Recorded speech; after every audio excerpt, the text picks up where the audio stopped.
Saturday night நாங்கள் போன இடம் தான் பைட் அல் மண்டி ரெஸ்டாரண்ட். ஆம்பியன்ஸ் ரொம்ப வெல்கமிங்காக இருந்தது. ஸ்மால் கேபின்ஸாக டிவைட் பண்ணியிருந்தாங்க. நாங்கள் அதில் ஒரு கேபின் சூஸ் பண்ணிட்டோம்.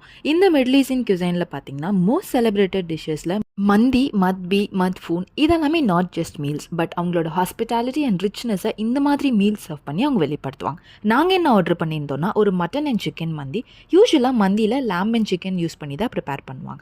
பேசிக்காக மீட்டை வந்து ஒரு அண்டர் கிரவுண்ட் பிட்டில் நல்ல ஸ்லோவாக குக் பண்ணி ஒரு ஸ்மோக்கி அரோமாவை க்ரியேட் பண்ணுவாங்க. அண்ட் அதோட ஹோல் மசாலாஸ்லாம் ஆட் பண்ணி ஒரு ஃப்ளேவர்ஃபுல் அரோமேட்டிக் ரைஸ் கூட சர்வ் பண்ணுவாங்க. இது ஒரு ட்ரெடிஷ்னல் யெமனி டிஷ். நாளடைவில் கல்ஃப் கண்ட்ரீஸில் ரொம்பவே பாப்புலராக ஆரம்பிச்சது. இந்தியாவில் யெமன்லேருந்து எப்போ மக்கள் ஹைதராபாத்துக்கு புலம்பெயர்க்க ஆரம்பித்தாங்களோ இந்த மந்தின்றது ஆல் ஓவர் இந்தியா ஃபேமஸ் ஆக ஆரம்பிச்சிது. ஸோ ஃபைனலாக நாங்கள் கண்டிப்பாக ஒரு டெசர்ட், ஒரு fresh hot cheese kunafa order பண்ணியிருந்தோம். அங்கேயே ஃப்ரெஷ்ஷாக ப்ரிப்பேர் பண்ணி கொடுத்தாங்க. சுகர் சிரப்லாம் போட்டு சாப்பிட்டுட்டு அங்கேருந்து நாங்கள் கிளம்பிட்டோம். See you all in the next video. Tata, bye bye.